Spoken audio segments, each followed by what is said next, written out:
Au début du XIIe siècle, les terres autour de Pontigny étaient toujours enveloppées d'une épaisse brume matinale. Les paysans y cultivaient le blé, élevaient des vaches et fabriquaient de petits fromages avec le lait restant, une manière ingénieuse de conserver la production laitière. Cette année-là, l'automne fut particulièrement humide.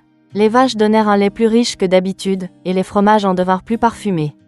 Selon la coutume de l'abbaye de Pontigny, les habitants ne payaient pas l'impôt en argent, qu'ils possédaient rarement, mais en produits de la terre, céréales, miel, ou même fromage. Une fermière nommée Mathilde, qui vivait au bord de la forêt d'Armance, était réputée dans toute la région pour un fromage à croûte souple, légèrement humide, dégageant une odeur de paille et de terre mouillée. Elle ne lui avait jamais donné de nom, elle l'appelait simplement Frometon, le fromage de la maison. Le jour de la collecte, elle apporta à l'abbaye 8 petits fromages déposés sur un linge de lin.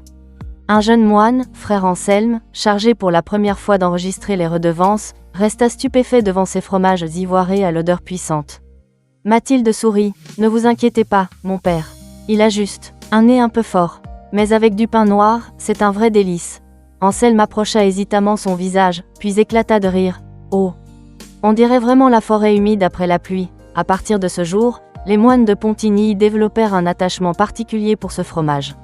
Ils l'inscrivirent dans les registres sous un nouveau nom latinisé, Caseus de Soumarin-Tran, le fromage du village de Soumaintrin. On raconte que grâce à ces redevances en fromage, les moines purent maintenir la cuisine du monastère au fil des hivers les plus rudes. Parfois, la nuit de Noël, ils partageaient les pièces les plus affinées avec les pauvres du village. Cette petite histoire, transmise de génération en génération, raconte comment un fromage sans nom, né de prairies humides et de mains paysannes, fut reconnu par l'abbaye et devint peu à peu un élément du patrimoine gastronomique bourguignon. J'ai découvert le Soumaintrin il y a plus de 20 ans, grâce à un fromager du marché de Le Perreux-sur-Marne. Il affirmait que c'était l'un des fromages les plus puissants de France. Face à un défi aussi tentant, je n'ai pas pu résister. Le Soumaintrin est un fromage au lait de vache, à pâte molle et croûte lavée. De forme ronde et de taille moyenne, il présente une croûte légèrement humide, allant du jaune pâle à l'orange, résultat du lavage à la saumure durant l'affinage. La pâte est douce, crémeuse, assez saline. Jeune, il dégage un parfum léger de lait frais et d'herbe. Plus affiné, il devient extrêmement puissant, parfois même difficile, pour certains nez. Certains y reconnaissent des notes de terre humide, de paille, de champignons, et même un soupçon animal, typique des fromages à croûte lavée du nord-est de la France.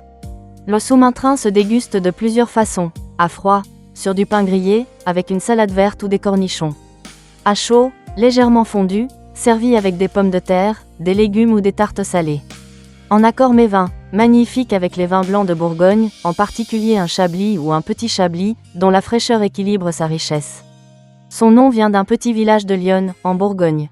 La fabrication du fromage y remonte au Moyen-Âge, lorsque les moines de Pontigny recevaient du fromage comme redevance des paysans. Au XIXe siècle, les marchands de fromage l'emmenèrent vers de plus grands marchés, contribuant à faire connaître ce produit au-delà de sa région d'origine.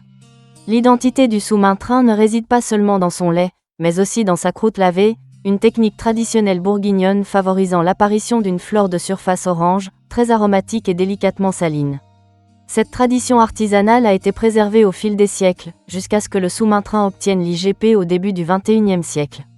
Aujourd'hui, il est considéré comme un symbole de la gastronomie locale, aux côtés des grands vins de Chablis et des autres fromages à croûte lavée de la région.